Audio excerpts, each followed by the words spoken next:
ಬೇಡವಾಗಿತ್ತು ಸ್ವಾಮಿ.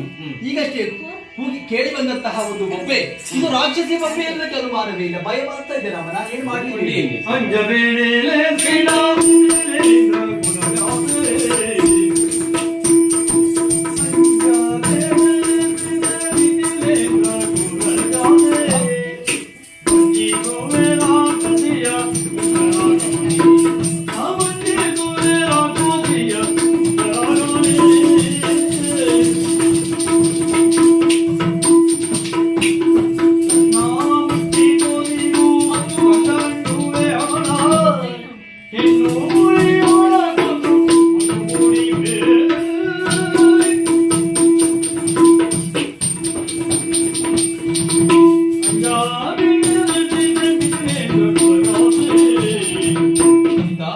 ಹೆದರ್ಕೊಂಡಿಯೇನೆ, ಭಯಪಡಬೇಕಾದಂತಹ ಅನಿವಾರ್ಯತೆ ಇಲ್ಲ.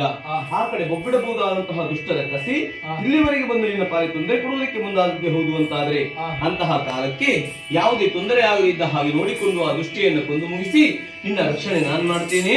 ನಿರ್ಭೀತಿಯಿಂದ ಇರು.